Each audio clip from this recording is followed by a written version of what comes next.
Satyabama Institute of Science and Technology ranked among India's top 50 universities. For admissions, click the link in the description. Milky Mist in உயிர்தர dairy products, healthy and tasty in every delicious bite. Elon Musk பற்றி நிறைய விஷயம் கேள்விப்பட்டிருக்கோம். அவரே கொஞ்சம் வித்தியாசமான ஆள்.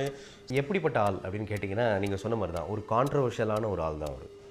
எங்கே கான்ட்ரவர்ஷியலாக மாறுது அப்படின்னா இவர் வந்து ஒரு பாட்காஸ்ட்டை கூப்பிட்றாங்க, பேசுகிறாரு. இவர் வந்து பேசிகிட்டே இருக்கும்போது அப்படியே ஒரு மேரோனா எடுத்து லைட் பண்ணுறாரு, அப்படியே மேரோனா ஆச்சுனே பேசுகிறாரு. மீடியா அதை வந்து கவர் பண்ணுது, அதனால அவருடைய நேம் ஸ்டம்பிள் ஆகுது. எலான் மஸ்க்னால என்னென்ன மாற்றங்கள் அடுத்தடுத்து நாட்டில் உலகத்தில் நடக்க போகுது? நான் சாவறதுக்குள்ளே நான் மார்ஸில் போய் காலனைஸ் பண்ணிவிடுவேன். காலனைஸ் பண்ணி அதை வந்து நான் எப்படியாவது ட்ராக் பண்ணி அது பல ஹியூமன் அதிலேருந்து ட்ராவல் பண்ணி அந்த காலனைசேஷனுக்குள்ளே எடுத்துகிட்டு வர மாதிரி ஹியூமன் கைண்டே திரும்ப நான் சேவ் பண்ணுறேன் அப்படின்ற ஒரு அதே மாதிரி இன்னிலேருந்து 100 வருஷம் கழிச்சு நீங்கள் லைட் ஸ்பீட் ட்ராவல் பண்ணுற ஒரு சூழல் வந்தால் how will you transfer information? So அதுக்கு அவரோட ஐடியா என்னென்னா ஒரு பையனோட பேரை பற்றி நீங்கள் சொல்லுங்கள், ஒரு ஃபார்முலா நேம் அது. யூஸ்வலாக அலெக்ஸ், சதீஷ் அப்படிலாம் கூப்பிட்டா பரவாயில்ல, எக்ஸாஷ் அப்படின்னு கூப்பிட்டாங்கன்னா அது வந்து எப்படி இருக்கும்? அந்த மாதிரி ரொம்ப கான்ட்ரவர்ஷியலான பேர் தான் அவங்க பையனுக்கு. நாளைக்கு வந்து அடுத்த ஜென்ரேஷனில் அந்த பையன் வந்து ஒரு மீம் ஆவானா இல்லை வந்து அவன் வந்து சூப்பர் ஹீரோ ஆவானா நம்மளுக்கு தெரியாது. இன்ஃபேக்ட் நீங்களே ஒரு இன்ஸ்பிரேஷனாக தானே பார்ப்பீங்க அவரை, இல்லை பைத்தியக்காரனா பார்க்குறீங்களா?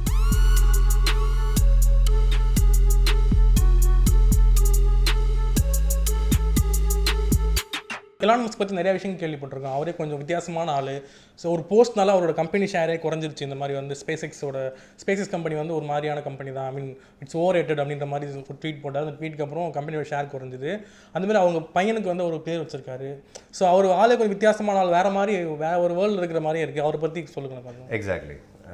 எலான் மஸ்க் எடுத்துக்கணுன்னா நம்ம ஸ்கூலில் நம்ம உட்காந்துட்டு இருக்கும்போது ஒரு ஃபஸ்ட் பெஞ்சும் இல்லாமல் லாஸ்ட் பெஞ்சும் இல்லாமல் நடு பெஞ்சில் யாராவது ஒருத்தர் உங்களை மாதிரியே கண்ணாடி போட்டு அதிகமாக இன்ட்ராக்டிவிட்டி இல்லாமல் இன்ட்ரோவர்ட்டாக உட்காந்துருந்துருப்பாங்க.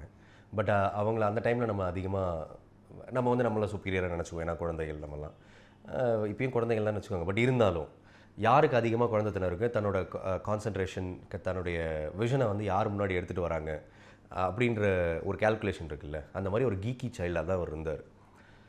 உங்களை அதிகமாக குத்த உங்களுக்கு கோவம் வரும்ல, அந்த கோவத்தை ஒர்க் மேலே காமிச்சு நிறைய பேர் ஜெயிச்சிருக்காங்க. நிறைய ஸ்டார்ஸ் வந்திருக்காங்க, பொலிட்டிஷியன்ஸ் வந்திருக்காங்க. அதே தான் இப்படி ஒரு ஆண்டர்ப்ரனரும் இப்படி தான் வந்திருக்காரு. அவரோட விஷன் வந்து உலகத்தை மாற்றணும்னு நினச்சார். ஸோ எப்படிப்பட்ட ஆள் அப்படின்னு கேட்டிங்கன்னா நீங்கள் சொன்ன மாதிரி தான் ஒரு கான்ட்ரவர்ஷியலான ஒரு ஆள் தான் அவர் வந்து இந்த இடத்துல இப்படி தான் பேசணும், இதுக்குள்ளே தான் இருக்கணும் அப்படின்ற ஒரு பாகுபாடு அவர் பார்த்ததே கிடையாது. அவரோட எம்ப்ளாயிஸ்கிட்டே போய் கூட அவர் என்ன சொல்லுவார்னா, ஒரு இமேஜின் ஒரு பெரிய கம்பெனியோட சிஇஓ வராரு டேரெக்டாக, ஸ்பேஸ் எக்ஸ் மாதிரி லான்ச் பண்ணிவிட்டு டெஸ்லா மோட்டர்ஸில் வராரு. நாளைக்கு வந்து நீங்கள் எல்லாத்தையும் இன்னும் ஒரு 3 நாளில் நம்ம ஒரு ப்ராஜெக்ட்டை முடிக்கிறோம், நீங்கள் எப்போ இருந்தாலும் எனக்கு ஃபோன் அடிங்க, நான் இங்கே தான் இருப்பேன், எனக்கு எதாக இருந்தாலும் இன்டர்காமில் வாங்க, நான் இங்கே பேசுகிறேன், இங்கே பண்ணலாம் அப்படின்ற மாதிரி ஒரு ஆள் தான். நம்ம அந்த மாதிரி மக்களை பார்த்துருப்போம். நம்மளே வந்து நம்ம எம்டிஸே சம்டைம்ஸ் அந்த மாதிரி தான் இருந்திருப்பாங்க. எங்கே கான்ட்ரவர்ஷியலாக மாறுது அப்படின்னா இவர் வந்து ஒரு பாட்காஸ்ட்டை கூப்பிட்றாங்க, பேசுகிறாரு. இவர் வந்து பேசிகிட்டே இருக்கும்போது அப்படியே ஒரு மேரோனா எடுத்து லைட் பண்ணுறாரு, அப்படியே மேரோனா ஆச்சுனே பேசுகிறாரு. மீடியா அதை வந்து கவர் பண்ணுது, அதனால அவருடைய நேம் ஸ்டம்பிள் ஆகுது. ரெண்டாவது, இவர் வந்து இந்த டெஸ்லா மோட்டர்ஸ் வந்து ரொம்ப ப்ராஃபிட்டே இல்லாமல் ரொம்ப அடி வாங்கி விற்கிற நிலைமைக்கு போகுது. 40 மில்லியன் இவரே போடுறாரு, தான் பாக்கெட்லேருந்து போடுறாரு. போட்டுட்டு அதுக்கு ஒரு கார் டிசைனர் கூப்பிட்டு வர்றாரு. அந்த டிசைனர் வந்து இண்டஸ்ட்ரியோட டாப் டிசைனர் கூப்பிட்டு வந்து இவர் வந்து இன்ட்ரடியூஸ் பண்ணுறாரு. இவர் டாப் டிசைனர், இவர் தான் நம்மளுக்கு பண்ண போகிறாரு. அந்த கார் டிசைனர் வந்து அந்த கார் பயங்கரமான ஒரு டெரிபிளான ஒரு டிசைனை வந்து உருவாக்குறாரு. ஸோ அந்த டிசைனை உருவாக்கினோடனே எல்லாருமே சந்தோஷப்படுறாங்க. இந்த கார் டிசைனர் வெளியே போகிறாரு. வெளியே போய் அவரோட கம்பெனி ஆரம்பிச்சிடுறாரு. இதே மாதிரி டிசைனை அவர் உருவாக்கி புது கார் கம்பெனி ஆரம்பிச்சிடுறாரு. இவர் உடனே நம்ம ஊரில் கூப்பிட்ற மாதிரி ப்ரெஸ்ஸை கூப்பிட்டு சூ பண்ணுறாங்க. யூஸ்வலாக நம்ம ஊரில் சூ பண்ணுறது அப்படின்றது ரேர், பட் ஆனால் இவர் சூ பண்ணுறாரு. பிபிசி வருது டெஸ்லா மோட்டர்ஸை, இந்த மோட்டர் ஷோஸ்லாம் இருக்கும்ல, மோட்டர் ஷோஸில் பிபிசி எடுக்கிறாங்க. டெஸ்லா ஓடிட்டே இருக்கும்போது 200 கிலோமீட்டர்ஸ் சொல்லியிருக்காங்க, 60 கிலோமீட்டர்ஸில் நின்றுடுச்சு அப்படின்னு சொல்லிட்டு தான் ஷோவை கவர் பண்ணிட்டு போகிறாங்க. உடனே இவர் வந்து ஒரு வீடியோ வெளியிடுறாரு. இல்லை பிபிசி தப்பாக சொல்லுது, நான் அதை நம்பலை, அவங்க வந்து ஃபேக் பண்ணுறாங்க. இமேஜின் பிபிசி மாதிரி ஒரு கம்பெனியை இவர் வந்து ஃபேக்குன்னு சொல்கிறாரு, சூ பண்ணுறாரு அவரை. ஸோ இவர் வந்து எல்லா பெரிய ஆளுங்களையும் எதிர்த்துட்டார். there is a famous motors there, I just forgot the name. Even Toyota கிட்ட கூட இவருக்கு பிரச்சனை வந்தது. டொயோட்டாவோட பிளான்ட்டை தான் இவர் வாங்கினார். ஸோ எல்லார்கிட்டையுமே அவருக்கு வந்து நல்ல டேர்ம்ஸ்லாம் இல்லை, சண்டை போட்டுக்கிட்டே தான் இருக்கார். பட் ஒரு இன்டர்வியூவில் ஒருத்தர் சொல்லியிருப்பார், இவரோட சீஃப் என்ஜினியர் வந்து சொல்லியிருப்பார், எப்பவுமே உலகத்தை மாற்றணும்னு நினைக்கும் போது எல்லாருக்குமே அவன் வந்து பைத்தியக்கார மாதிரி தான் தெரியுமா. பட் ஒரு டைமில் அது சக்ஸஸ் ஆனதுக்கு அப்புறம் தான் அவங்கள வந்து பைத்தியக்காரன் இல்லை, அவங்க வந்து ஜீனியஸ், பைத்தியக்கார ஜீனியஸ்ன்னு உலகம் மதிக்கும். ரொம்ப ஒரு கான்ட்ரவர்ஷியல் கேரக்டர் தான். நீங்கள் சொன்ன மாதிரி ட்வீட் சாதாரணமாக போயிட்டு இருந்த ஒரு ஒரு ஒரு அப்லிஃப்ட்லேயே இருந்த ஒரு கம்பெனி வந்து இவர் வந்து ட்வீட் பண்ணார். எனக்கு என்னமோ வந்து ஸ்பேஸ் எக்ஸ் வந்து ரொம்ப ஓவர் ரேட்டடாக இருக்கா அப்படின்னு தெரில அப்படின்ற மாதிரி போட்ட உடனே பட்டுன்னு விழுது, $1 பில்லியன் வந்து பட்டுன்னு கீழே விழுது. பட் அவருக்கு அது பெருசாக படலை. பிகாஸ் அவரோட விஷன் வந்து நம்ம சொன்ன மாதிரி விண்வெளிக்கு வெளியே போய் ஒரு உயிரை உருவாக்கணும், ஒரு வாழ்க்கையை உருவாக்கணும், அங்கேயே வந்து ஹேபிடேஷன் உருவாக்கணும் போது ஐ திங்க் அது அவருக்கு பெருசாக படல. இன்றைக்கே இல்லை, பல லட்சம் வருஷம் கழித்து என்றைக்கா ஒரு நாள் எர்த் முடியறதுக்கான வாய்ப்பு இருக்குது. ஸோ அதை ஹேபிட்டபிளாக மாற்றுறதுக்கு பக்கத்து ஹேபிடேட் பிளானட் என்ன அப்படின்னு பார்க்கும்போது இருக்குது, நிறைய ஹேபிட்டட் பிளானட் இருக்குது. ஆனால் நம்மளோட சோலார் சிஸ்டம்குள்ளே இல்லை. நம்மளோட கேலக்ஸியை தாண்டி யூஸ்வலாக ஹபிள் டெலஸ்கோப் பார்க்குறதுல வந்து நம்ம எர்த் ஹேபிட்டட் மாதிரியே நம்மளுக்கு ஈக்குவலாக இருக்கிற கிராவிட்டி, நம்மளுக்கு ஈக்குவலாக இருக்கிற ஆக்சிஜன் லெவல், நம்மளோட எர்த் மாதிரியே இருக்கக்கூடிய சிமிலர் பிளானட்ஸ் இருக்குது. ஆனால் அங்கே போய் ரீச் பண்ண முடியாது, ஏன்னா அது பல வருஷம் லைட் இயர்ஸ் தூரத்தில் இருக்குது. ஸோ அங்கே ரீச் பண்ண முடியாதனால மார்ஸ் இஸ் பாசிபிள். மார்ஸ் வந்து இப்போ கண் கூட பார்க்கும்போது, இப்போ நம்ம கேள்விப்படும் போது அதில் இருக்கக்கூடிய சோர்ஸஸை பார்க்கும்போது, அங்கே ஆக்சிஜன் இருக்கான்னு பார்க்கும்போது அதுக்கு எதுவுமே ஹேபிடேஷன் கிடையாது. பட் அங்கே போய் அதுக்கு அவர் ஒரு ஸ்ட்ரக்சரைசேஷன் கிரியேட் பண்ணியிருக்காரு. சும்மா போனோம், அந்த இடத்துல இறங்கணும், அங்கே வந்து உருவாக்கிட்டோம் இல்லை. எர்த்லேயே இந்த வேர்ட்டிக்கல் அக்ரிகல்ச்சர் கேள்விப்பட்டிருக்கீங்களா? ஒரு ரூம்குள்ளேயே நிலத்தில் விளையிற விட அதிக எனர்ஜி அண்ட் சோர்ஸஸை வச்சு நம்ம வந்து அக்ரிகல்ச்சர் பண்ண முடியும் அப்படின்றதுக்காக ஒரு யூனிட், இவரோட பிரதரே அதை பண்ணிகிட்ருக்காரு.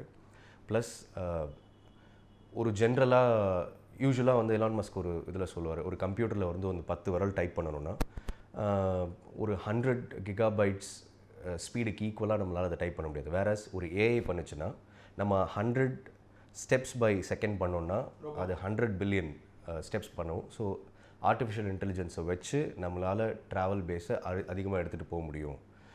இதுக்கு முன்னாடி வந்து ஹியூமன் காலனைசேஷன் ஒரு விஷயம் இருந்தது. அதாவது இப்போ நீங்களும் நானும் போகிறோன்னு வச்சுக்கோங்க, இப்போ நீங்கள் நான் இறந்துருவோம், பட் நம்மளோட காலனைசேஷன் அதில் வளர்ந்துக்கிட்டே போவோம். ஸோ இன்டு அ பிளேஸ் ஒரு டைமில் வந்து ஏதாவது ஒரு ஜென்ரேஷன் அங்கே போய் ரீச் ஆகும். பட் இதெல்லாம் பாசிபிளா அப்படின்னு கேட்கும்போது நம்மளுக்கே டவுட் வரும். பட் எலான் எடுத்துகிட்டு வந்திருக்கிற ஐடியாவே என்னென்னா, மார்ஸ் ஃபஸ்ட் ரீச் பண்ணுறது மார்ஸ். ஸோ மார்ஸ்க்கு போயிட்டு ஏஐ போச்சுன்னா, ஒரு ரோபோட் அங்கே போச்சுன்னா, அங்கே இருக்கக்கூடிய இன்ஃபர்மேஷன் அண்ட் அங்கே இருக்கக்கூடிய எல்லா சோர்ஸையும் நம்ம எடுத்துக்கிட்டோன்னா, and then will find through a cutting edge technology to travel in the speed of light, which is not possible now. பண்ணுறதுக்கான வாய்ப்புகளை உருவாக்குறதுக்கான சோர்ஸை இவர் எடுத்துகிட்டு வரலாம் அப்படின்றதையும் ஸ்பேஸ் எக்ஸில் வைக்கிறாரு. பட் நிறைய கிரிட்டிசைசேஷன் ஃபேஸ் பண்ணுறாரு. அது மட்டும் இல்லை, முதல்ல எர்த்துக்குள்ளே இருக்கிற எனர்ஜி எப்படி கண்டெயின் பண்ண முடியும்? வாழ்க்கை ஃபுல்லாக நீங்கள் பெட்ரோல் போடாமல் வண்டி ஓட்டணும்னு நினைக்க முடியுமா உங்களால்? எப்படி இருந்தாலும் பெட்ரோல் போட்டு தான் ஆகணும். நீங்கள் இன்ஃபேக்ட் நாளைக்கு காலையில் பெட்ரோல் போடுறதுக்கு உங்களுக்கு காசு இன்றைக்கே ரெடி பண்ணி தான் ஆகணும். இன்ஃபேக்ட் நம்மளோட சேலரி பேக்கேஜில் இருந்து பெட்ரோல் அலவன்ஸ்னே தனியாக ஒன்று பிரிப்போம். What if you don't have to put a petrol? நீங்கள் ஒரு டெஸ்லா ரோட்ஸ்டர் எடுக்கிறீங்க, டெஸ்லா எக்ஸ் மாடல் எடுக்கிறீங்கன்னா, நீங்கள் வாழ்க்கை ஃபுல்லாக நீங்கள் அதை சார்ஜ் பண்ணுறதுக்கு காசு கொடுக்கவே தேவையில்லை. அதுதான் அவர் சொல்கிறாரு. அவர் காசு கட் டவுன் பண்ணுறாரு. அதனால பல கான்டெம்பரரி வழக்கமாக ஆல்ரெடி இருக்கிற ஜாம்பவான்கள் அவங்களே எதிர்க்கிறாங்க. ஈவன் ஒபாமா வந்து அவருக்கு ஒரு பெரிய ஃபண்ட் ரிலீஸ் பண்ணுறாரு. அவர் பில்லியன்ஸில் கேட்டார், இவர் மில்லியன்ஸில் கொடுத்தாரு. அதுக்கும் வந்து ஒபாமா கவர்மெண்ட்டே கிரிட்டிசைஸ் பண்ணுறாங்க ஒரு டிபேட் ஷோவில். But all of a sudden எல்லாமே வந்து திரும்ப பீக்குக்கு போகுது. எல்லா எக்ஸ்பெரிமெண்டேஷனும் சக்ஸஸ்ஃபுல் ஆகுது. எலான் மஸ்க் வந்து திரும்ப நிற்கிறாரு. டைம்ஸ் மேகசினில் நம்பர் 1 வராரு. சக்ஸஸ் ஸ்டோரிஸ்ன்னு வந்தவொடனே இப்போ எல்லாரும் எலானம் வந்து நம்ப ஆரம்பிக்கிறாங்க. ஓ, இதெல்லாம் சாத்தியமா? அது மட்டும் இல்லை, உங்கள் பிரெயினை வந்து ஆர்டிஃபிஷியல் இன்டெலிஜென்ஸோட சிங்க் பண்ண முடியுமா? இப்போ அலெக்ஸான்னு ஒரு ஏஐ இருக்குது, அமேசான் உருவாக்கியிருந்தாங்க. ஸோ அலெக்ஸா கிட்ட நீங்கள் எது கேட்டாலும் அது பதில் சொல்லும். அதோட sensitivity is 100 times faster than any human sensitivity. So அதுக்கிட்ட நீங்கள் என்ன பதில் கேட்டிங்கனாலும் அது கூகுள் மூலயமா சர்ச் பண்ணி, அவங்களோட ஓன் பிளாட்ஃபார்ம் மூலயமா சர்ச் பண்ணி உங்களுக்கு பதில் சொல்லுது. What if you have a inbuilt Alexa in your head? What will you do with that? Number 1. ரெண்டாவது, டிராஃபிக். எல்லானோட விஷன் என்னென்னா, இப்போ நீங்கள் வாழ்க்கையில் வந்து எத்தனை மணி நேரம் உங்கள் வாழ்க்கையில் வந்து டிராஃபிக்கில் நின்று கிடக்குறீங்க அப்படின்னு கேட்டிங்கன்னா, அது ரொம்ப பயமுறுத்துகிற ஒரு ஃபேக்டாக இருக்குது. Literally, people spend 3 hours a day, which if you calculate for an year, you're spending literally 1/4 of the year just by sitting in a traffic. இதை எப்படி உடைக்கிறது? ஒரு ஹியூமன் ஒரு ரேஸாக பார்க்கும்போது டிராஃபிக்ன்றது ஒரு ப்ராப்ளமாக பார்த்தா அதுக்கு ஒரு சொல்யூஷன் இருக்கான்னு கேட்டால் இருக்குது. அவர் வந்து அதை 3D டிரைவிங்னு சொல்கிறாரு. Like creating 3 blocks or 4 blocks layers of tunnel, அதில் வந்து ட்ராவல் பண்ணுற வாய்ப்புகள் இருக்குது. ரோட்லேயும் ட்ராவல் பண்ணலாம். இமேஜின் ஒரு 4 ரோடு அதுக்கு கீழே இருக்குது அப்படின்னா அதுவும் சாத்தியம் அப்படின்னு சொல்கிறாரு. And then hyper realistic video gaming. அவர் சொல்கிறது வந்து 15 வருஷத்தில் வீடியோ கேமோட வளர்ச்சி வந்து மற்ற எந்த இண்டஸ்ட்ரியோட வளர்ச்சியோட ரொம்ப ஹைப்பர் ரியலிஸ்டிக்காக மாறி இருக்கு. இனி நம்ம வீடியோ கேமே வளரக்கூடாதுன்னு தடுத்தாலும் அதோட எட்ஜ் வந்து எது ரியாலிட்டி, எது நான் ரியாலிட்டி, எது ஃபிக்ஷன் வீடியோ கேம் அப்படின்றத கண்டுபிடிக்க முடியாத அளவுக்கு வீடியோ கேம் இண்டஸ்ட்ரி வளரும். அதுலேயும் வந்து இவங்களோட டெக்னாலஜி யூஸ் ஆகும் அப்படின்றது சொல்லியிருக்காரு. ஒரு எக்ஸாம்பிள், மார்ஸில் போய் வண்டி ஓட்டணும். இங்கே இருக்கிற அஸ்ட்ரோநாட்ஸுக்கு மினிமம் நீங்கள் கேள்விப்பட்டிருப்பீங்க, 30 நாள் அவங்கள வந்து வேக்யூம் ஸ்பேஸில் வச்சுருந்தாங்க. அவங்கள வந்து பறக்கிறதுக்கான இதை கொடுத்தாங்க. அப்போ அவங்க சிமுலேட்டர்னு ஒன்று யூஸ் பண்ணுவாங்க இல்லையா? ஒரு ஃப்ளைட் ஓட்டணுன்னா ஃபஸ்ட்டு சிமுலேட்டரில் நீங்கள் ஓட்டி காட்டணும். ஸோ சிமுலேட்டர் அப்படின்றது ரொம்ப ஹைப்பர் ரியலிஸ்டிக்கான ஒரு எக்ஸ்பீரியன்ஸ் உங்களுக்கு கொடுத்தா தான், லைக் அதோட த்ரஸ்ட், அதோட இலுமினேஷன், அதோட எல்லாமே உங்களுக்கு அது ரியலாக இருந்தால் தான் பண்ண முடியும். லைக்வைஸ் லைஃப்லேயே சிமுலேட்டர்ஸ் நிறைய இருக்கும் அப்படின்றதும் அவரோட கருத்து. அடுத்து ஸ்பேஸ் லிங்க் என்ன அப்படின்னா, இமேஜின் நம்ம ஒரு உலகத்தை 3 டைமென்ஷனில் யோசிச்சுக்கோங்க. ஒரு பாலிகான் டாட் மாதிரி அதை சுற்றி ஒரு 2 லட்சம் 3 லட்சம் சேட்டலைட்ஸ், மினி சேட்டலைட்ஸ் வந்து உங்களை அதை கனெக்ட் பண்ணுதுன்னு வச்சுக்கோங்க. ஸோ அதோட பர்பஸ் என்ன அப்படின்னு கேட்டால், spreading internet to the world. Internet இல்லாத, ரீச் பண்ண முடியாத இடத்துக்கு கூட நம்மளால் இன்டர்நெட் எடுத்துகிட்டு போய் ரீச் பண்ண வைக்க முடியும். இன் ஃபுல் ஸ்பீட் ரேஷியோ ப்ராப்ளமே இல்லாத மாதிரி ஒரு இன்டர்நெட் எடுத்துகிட்டு வர முடியும். வெறுமனா இன்டர்நெட்டுக்காகவா அப்படின்னா இல்லை. நாளைக்கு நீங்கள் சொன்ன மாதிரி லைட் ஸ்பீடில் நீங்கள் ட்ராவல் பண்ணுறதுக்கான சூழல் உங்களுக்கு உருவாகி, ஒரு 100 வருஷத்துக்கு முன்னாடி நம்ம பரப்போமான்னு கேட்டால் கண்டிப்பாக முடியாது. அதே மாதிரி இன்னிலேருந்து 100 வருஷம் கழிச்சு நீங்கள் லைட் ஸ்பீட் ட்ராவல் பண்ணுற ஒரு சூழல் வந்தால் how will you transfer information? So அதுக்கு அவரோட ஐடியா என்னென்னா கிரிட் செக்ஷன் டெக்னாலஜி. அதாவது கிரிட்டாக ஒரு ஈக்குவல் இன்டர்வலில் சேட்டலைட்ஸை வச்சுக்கிட்டே போய் அந்த சேட்டலைட்ஸ் மூலயமா இன்டர்லிங்க் பண்ணி இன்ஃபர்மேஷனை ட்ராவல் பண்ண முடியும். Imagine billions of satellites from to the way எர்த்துலேருந்து மார்ஸ் வரைக்கும் போகிறதுக்கான வழியில் இருக்கிற அத்தனை மில்லியன் சேட்டலைட்ஸ் மூலமா உங்களால் ட்ரான்ஸ்ஃபர் பண்ண முடியும் இன்ஃபர்மேஷனை அப்படின்றது அவரோட ஐடியாவாக இருக்குது. மார்ஸில் காலனைசேஷன் நடக்கும், அதுதான் அவரோட விஷன், ஃபைனல் விஷன். அதுதான் நான் சாவறதுக்குள்ளே நான் மார்ஸில் போய் காலனைஸ் பண்ணி அதை வந்து நான் எப்படியாவது ட்ராக் பண்ணி அது பல ஹியூமன் அதிலேருந்து ட்ராவல் பண்ணி அந்த காலனைசேஷனுக்குள்ளே எடுத்துகிட்டு வர மாதிரி ஹியூமன் கைண்டே திரும்ப நான் சேவ் பண்ணுறேன் அப்படின்ற ஒரு ஐடியாலஜியில் அவரும் இருக்கார். இது தவிர்த்து நம்ம இதுக்குள்ளேயே ஹைப்பர் லூப் டெக்னாலஜியும் உருவாக்கி எடுத்துகிட்டு வராரு. அண்ட் அவர்கிட்ட வந்து அந்த டெட்டில் இருக்கிறவர் கேட்குறாரு, நீங்கள் ஏன் வந்து டனலில் கான்சன்ட்ரேட் பண்ணுறீங்க, நீங்கள் ஏன் பறக்கிறத கான்சன்ட்ரேட், எல்லாருமே உலகமே வந்து ஸ்பீட்னா பறக்கிறத தானே கான்சன்ட்ரேட் பண்ணுறாங்க, ஏன் நீங்கள் வந்து டனலில் கான்சன்ட்ரேட் பண்ணுறீங்கன்னும் போது அவர் சொல்கிறாரு, யூஸ்வலாகவே கார் ஓட்டும் போது ஒரு ஆங்ஸைட்டி ப்ராப்ளம் இருக்குது, யார் அடிச்சிருவோம் இல்லையோன்ட்டு. இமேஜின் வந்து உங்கள் மண்டைக்கு மேலே ஏதாவது வெடிக்குது, எவனா ஆக்சிடென்ட் பண்ணிட்டான், அங்கேருந்து ஏதாவது தீப்பொறி ஏதாவது கீழே விழுது, இல்லை அங்கே ஏதாவது ஒரு ஏர் டிராஃபிக்கிங் நம்மளால் பண்ண முடியல, இல்லை ஃபியூவல் தீர்ந்து போயிடுது, இல்லை என்ஜின் ஃபெயில் ஆகிடுதுன்றதுக்கான கரெக்டான ஸ்ட்ரக்சரை நம்ம புரிஞ்சிக்கிற வரைக்கும் lower tunnels is even best. Hyper loop அப்படின்றதும் அப்படி தான். நீங்கள் கேள்விப்பட்டிருப்பீங்க, லூப்பிங் சிஸ்டம்ன்றது சாதாரணமாக மியூசிக்கில் சொல்லுவோம். ஒரு விஷயத்தை திரும்ப, even magnet has looping system இல்லையா? ஸோ அந்த மாதிரி ஹைப்பர் லூப்பிங்கிறதும், ஹைப்பர் லூப் வந்து ஸ்பீட் ஆஃப் சவுண்டில் ட்ராவல் பண்ணும் அப்படின்றது அந்த சயின்டிஸ்ட் அவங்க வந்து எக்ஸ்ப்ரெஸ் பண்ணுறாங்க. ஸோ ஸ்பீட் ஆஃப் சவுண்டில் ட்ராவல் பண்ணால் யூஸ்வலாகவே புல்லட் ட்ரெயினில் உட்காரத்துக்கும் சாதாரண ட்ரெயினில் உட்காரத்துக்கும் வித்தியாசம் இருக்குல்ல. ஸோ அதே டிஃப்ரென்ஸ் ரேஷியோ தான் வந்து நீங்கள் ஒரு புல்லட் ட்ரெயினில் உட்காரத்துக்கும் ஹைப்பர் லூப்பில் உட்காரத்துக்கும் வித்தியாசம் இருக்கும். ஸோ ஒரு இடம் இல்லை, நம்ம சொன்ன மாதிரி ஒரு 20 அகலக்காலை வந்து அதிகமாக வச்சு அதில் வந்து சாதிச்சும் காமிச்சிருக்காரு. திஸ் இஸ் வாட் ஜென்ரலாக I have learn from it. In fact நீங்களே ஒரு இன்ஸ்பிரேஷனாக தானே பார்ப்பீங்க அவரை, இல்லை பைத்தியக்காரனா பார்க்குறீங்க? எல்லாருமே இன்ஸ்பிரேஷன் தான் பார்க்குறாங்க. அதனால தான் அவரை பற்றி இப்போ நிறையா பேச ஆரம்பிச்சிருக்காங்க. ஃபியூச்சர் வேர்ல்டு வந்து அவர் தான் வந்து முடிவு பண்ண போகிறார், ஃபியூச்சர் வேர்ல்டு எப்படி இருக்கணும் அப்படிங்கிறது கூட சொல்கிறாங்க. ஸோ அதுக்கான பாசிபிலிட்டிஸ் எவ்வளோ இருக்குது. அதுக்கு முன்னாடி அவரோட பையனோட பேரை பற்றி நீங்கள் சொல்லுங்கள், ஒரு ஃபார்முலா நேம். அது வந்து என்ன சொல்ல வர்றாருன்னா, ஒரு ஃபைட்டர் ஜெட்டோட பிளேன், ஒரு ஃபிசிக்ஸ் ஃபார்முலா, ஆனால் அவங்க ஒய்ஃபுக்கு தேவையான ஒரு க்யூட்டான நேம். இது மூணுத்தையும் வந்து உருவாக்கி, அதே ஒரு கான்ட்ரவர்சி தான் இல்லையா? இப்போ வந்து யூஸ்வலாக அலெக்ஸ், சதீஷ் அப்படிலாம் கூப்பிட்டா பரவாயில்ல, எக்ஸாஷ் அப்படின்னு கூப்பிட்டாங்கன்னா அது வந்து எப்படி இருக்கும்? அந்த மாதிரி ரொம்ப கான்ட்ரவர்ஷியலான பேர் தான் அவங்க பையனுக்கு. நாளைக்கு வந்து அடுத்த ஜென்ரேஷனில் அந்த பையன் வந்து ஒரு மீம் ஆவானா இல்லை வந்து அவன் வந்து சூப்பர் ஹீரோ ஆவானா நம்மளுக்கு தெரியாது. பட் வேணும்னே அப்படி தான் வைப்பேன். ஸோ அவரோட பையன் வந்து எக்ஸாஷ் A12, அதாவது model X fighter jet, A12 தான் fighter jet, and that's a physics formula x hash, அந்த லைக் எக்ஸ் ஏ போட்டு இ இருக்கும் அதில். ஸோ இதுதான் அவர் வந்து எடுத்துகிட்டு வர்றார். இதையும் வந்து ஒரு பாட்காஸ்ட்டில் சொல்கிறார், நீங்கள் ஏன் இப்படி பேர் வச்சிங்க அப்படின்னு. எனக்கு பிடிச்சிருக்கேன், என்னோடய ஒய்ஃபுக்கு பிடிச்சிருக்கு, அது எனக்கு போதும்னு நினைக்கிறேன். ஸோ அகெயின் இதை ஒரு தனி மனிதனாக பார்த்தீங்கன்னா அவரும் கமல்ஹாசன் மாதிரி தான், அவரோட லைஃப்பில் அவர் கரெக்டாக தான் இருப்பார். ஒரு காமன் நோட்டில் பார்த்தோன்னா அது வந்து என்ன கரெக்டாக இல்லையோ அப்படின்ற மாதிரி நம்மளுக்கு தோணலாம். ஸோ எக்ஸாஷ் A12 ஒரு வித்தியாசமான பேர் தான். ஸோ அதான் எலான் மஸ்க்னால என்னென்ன மாற்றங்கள் அடுத்தடுத்து நாட்டில் உலகத்தில் நடக்க போகுது? Okay, energy. நான் சொன்ன மாதிரி பெட்ரோலியமுக்கு கெடு ஐ திங்க் ஆல்ரெடி வந்துருச்சு. இப்போ கூட கூகுள் பண்ணி பார்த்தோன்னா மேக்ஸிமம் இன்னும் 60-70 இயர்ஸ் தான் பெட்ரோலியம் இருக்கும். அதுக்கு மேலே பெட்ரோலியம் இருக்காது. எல்லாமே ஒன்று சோலார் எனர்ஜிக்கு போகணும், இல்லை பேட்டரி பேஸ்ட் எனர்ஜிக்கு வரணுன்றதுக்காக. ஐ திங்க் இப்போ ஆல்ரெடி பேட்டரி பேஸ்ட் எனர்ஜியை இப்போ தான் ஆரம்பிக்காமல் ஆல்ரெடி ஒரு சூப்பர் கார் மாதிரி, ஒரு ஃபெராரி மாதிரி ஒரு கார் எடுத்துகிட்டு வராங்கன்னா, நாளைக்கு நம்ம ஊர்லேயே கூட டெஸ்லா பிளான்ட் வருது. டெஸ்லா பிளான்ட் வந்த உடனே அதில் காசு வரும். இண்டியனைஸ்ட் கமர்ஷியல் வெஹிக்கல்ஸாக பேட்டரி பேஸ்ட் வெஹிக்கல்ஸ் வரதுக்கு நிறைய வாய்ப்பு இருக்குது. ஆல்ரெடி டாட்டா வந்து எடுத்துகிட்டு வந்திருக்காங்க.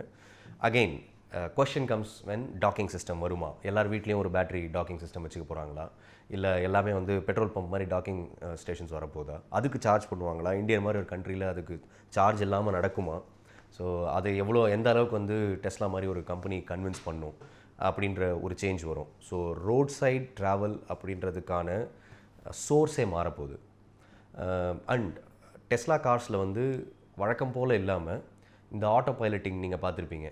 ஆட்டோ பைலட்டிங் வந்து சாதாரணமாக நம்ம பார்த்தது வந்து அப்படி எடுத்துகிட்டு அப்படியே நம்ம வந்து உட்காந்துட்டு கொஞ்சம் நேரம் கழிச்சு திரும்ப கை வச்சுட்டு திரும்ப ஓட்டிட்டு டிரைவரே இல்லாமல் அதுவே தானா அப்படி தான் சொல்கிறாங்க.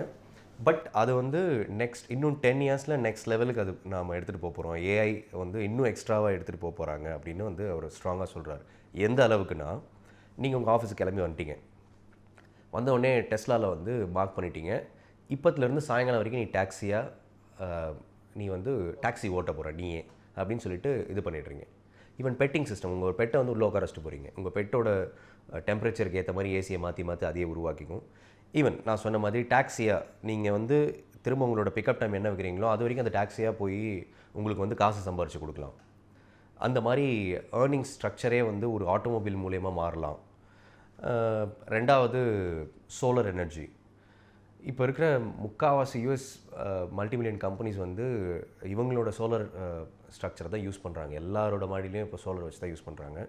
ஐ திங்க் நம்ம ஊரில் சோலார் இப்போ தான் கொஞ்சம் கொஞ்சமாக வெளியே வந்துகிட்டு இருக்கு. ஸோ சோலார் முழுசாக சோலாரில் மாறும் பொழுது நம்மளோட எனர்ஜி கன்சம்ஷன், நம்மளோட ஈவன் இப்போ நம்ம கரண்ட் பில் கட்டிகிட்டு இருக்கிற அந்த ரேஷியோ மாறலாம். ஒன் டைம் இன்வெஸ்ட்மெண்ட்டாக வச்சு அதுக்கப்புறம் காசு வந்து கம்மியாகலாம். ஸோ எங்கேயோ ஒருத்தர் எலான் மஸ்க்னு இருக்கும்போது நம்மளுக்கு கரண்ட் பில் கம்மியாகுதுன்னா அது வந்து நம்ம கன்சிடர் பண்ண வேண்டிய ஒரு விஷயமாக தான் இருக்கும். சோலார் அப்படின்றது அவர் உருவாக்கலை. பட் பல வருஷமாக 2004 2005 அவர் சோலார் கம்பெனியில் ஒரு சோலார் கம்பெனியை உருவாக்கி அதில் பல சேஞ்சஸை உருவாக்குறாரு. இது ஸ்லோ பை ஸ்லோவாக கண்ட்ரி டு கண்ட்ரி ட்ராவல் ஆகி இந்தியனைஸ் மார்க்கெட்டுக்கு வந்து அதுலேயும் ஒரு பெரிய மாற்றங்கள் உருவாகலாம். ரெண்டாவது travelling time and speed very important. இங்கேருந்து டெல்லிக்கு போகணுன்னா ஒன்றும் ஃப்ளைட்டுக்கு போகணும், அந்த 2000 ரூபாய் எப்படியாவது கட் பண்ணலான்றதுக்காக டூ நைட்ஸ் 1 டே நம்ம ட்ராவல் பண்ணி தான் ஆகணும். ஒரு ட்ரெயினில் போகணுன்னா கண்டிப்பாக 2 நைட்ஸ் 1 டே. அதுக்கு 3 வேளைக்கு நம்ம சாப்பாடு வாங்கணும், சாப்பிடணும், அதுக்குன்னு நம்ம வந்து டைம் ஸ்பெண்ட் பண்ணணும். இது நார்மல் ட்ராவலருக்கு. நீங்கள் ஒரு வேலைக்கு போகிறீங்க, இன்னிலேருந்து நாளைக்கு மத்தியானம் உங்களுக்கு வேலை இருக்குன்னா you have to cut through time, you have to time travel. So அதுக்கு நீங்கள் கண்டிப்பாக ஒரு ஃப்ளைட் எடுத்து தான் போய் ஆகணும். அதுக்கு உங்களுக்கு எக்கானமி இருக்கணும், அதுக்கு உங்கள் கையில் காசு இருக்கணும்.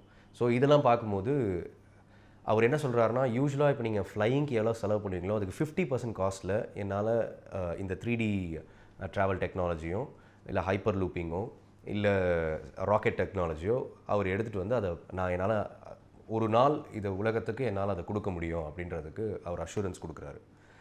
And virtual reality and augment reality இப்போயே நீங்கள் பார்த்துருப்பீங்க. நீங்கள் யூடியூப்பில் ஜஸ்ட் போட்டிங்கன்னா ஒரு 200 வீடியோஸ் வரும். நீங்கள் எல்லாத்தையும் பார்த்து முடியறதுக்குள்ளே நம்மளுக்கு ஒரு வருஷம் ஆகிடும். அந்த மாதிரி அத்தனை ரியாலிட்டி பேஸ்ட், எது வந்து கம்ப்யூட்டரைஸ் எது நான் கம்ப்யூட்டரைஸ்ட் அப்படின்றது. ஈவன் எஜுகேஷன் ரொம்ப முக்கியமான மேட்டர். எலான் மஸ்க் தன்னுடைய பையனுக்கும் ஸ்பேஸ் எக்ஸில் வேலை செய்கிற எல்லா எம்ப்ளாயீஸோட பசங்களுக்கும் அவர் ஒரு தனி ஸ்கூல் வச்சு நடத்துகிறாரு. அது என்ன அப்படின்னா எக்ஸாஸ்ட்ரா, I think to the stars. அந்த இதில் என்ன சொல்கிறாங்கன்னா, அவர் சொல்கிறார் எப்பவுமே வந்து நம்ம வைட் ஓப்பனாக ஒரு விஷயத்தை எல்லாத்தையும் கற்றுக்கிட்டு பர்பஸ் இல்லாமல் எல்லாத்தையும் கற்றுக்கிட்டு அதுக்கப்புறம் பர்பஸ் தேடுறதை விட பர்பஸ்ஃபுல்லாக இருக்கணும். ஸோ அவங்க எல்லாருக்குமே வந்து ப்ராப்ளம் சால்விங் அண்ட் சொல்யூஷன்ஸ் மட்டும்தான் சொல்லித்தராங்க. For example coding, artificial intelligence, robotics and physics related points. Like இப்போ அப்போ நான் வந்து மேக்ஸ் கற்றுக்க மாட்டேனா அப்படிலாம் இல்லை. நீங்கள் ரொபாட்டிக்ஸ் கற்றுக்கணும்னா உங்களுக்கு மேத்தமெட்டிக்ஸ் வரணும், ஃபிசிக்ஸ் வரணும், உங்களுக்கு ஈவன் ராக்கெட் சயின்ஸ் கூட தெரிஞ்சிருக்கணும். So on the process to the purpose அவங்க வந்து எல்லா சப்ஜெக்டையும் வந்து ப்ளூ பிரிண்ட்டாக மாற்றி அதிலேருந்து எடுத்துகிட்டு போகிறாங்க. ஸோ எஜுகேஷன் கூட நாளைக்கு எல்லா விதத்துலையும் மாறலாம். And once and for all நாளைக்கு எனர்ஜி சோர்ஸஸ் எல்லாமே மாறிடுச்சு. இவ்வளோ பெரிய பேட்டரியில் நம்ம வந்து ஒரு 2 நாளைக்கு நம்ம வீட்டையே ஓட்டிடலாம் அப்படின்னா அதுதானே மாற்றமே இல்லையா? நாளைக்கு எதையுமே நம்ம ஜென்ரேட்டர் எடுத்துகிட்டு வந்து 10 லிட்டரு இது ஊற்றணுன்னு அவசியம் இல்லை. It will be like USBs. World's first USB was like this room. Now we have just gigabytes, zettabyte கூட வந்திருக்கும். We don't know. That's what I think. It will change a lot, but not now. இப்போ அவர் நம்மளுக்கு ஒரு information தான். இப்போ நம்மளுக்கு வந்து ஒரு என்டர்டெயின்மெண்ட் தான். ஓ எங்கேயோ ஒருத்தன் இப்படி செஞ்சுட்ருக்கான்ப்பா அப்படின்ற மாதிரி நம்ம ஒரு பேச்சுக்கு நல்லாயிருக்கும். ஈவன் நானே அதுதான் பண்ணிகிட்ருக்கேன். நானும் எல்லார மாதிரி வியக்கிறேன், ஓ இப்படிலாம் பண்ண முடியுமா? ஆனால் நாளைக்கு அது மாறலாம். என் பையன் ஆரம்பத்தில் அவர் எல்லாம் கலாய்ச்சிட்டு இருந்தாங்க. இப்போ ஸ்பேஸ் எக்ஸ் வந்து சக்ஸஸ்ஃபுல்லாக லான்ச் ஆனதுக்கப்புறம் அவர் மேலே இருக்கிற பிம்பம் மாறுது இல்லை. ஸோ அதனால தான் இந்த அவரை பற்றி நம்ம பேச ஆரம்பிச்சிருக்கோம். Thanks bro. Thanks lot bro. Thanks for the opportunity. ஒன்றும் இல்லைன்னா அசோக், இல்லைன்னா உங்கள் பேர் என்னது? யாரோ ஒருத்தர் முடிவு பண்ணு. அசோக்கே பழனிசாமி 2 பேரும் வச்சுட்டு ஓட்ட முடியாது. Satyabama Institute of Science and Technology ranked among India's top 50 universities. For admissions, click the link in the description. Milky Mist in உயிர் தர dairy products. Healthy and tasty in every delicious bite.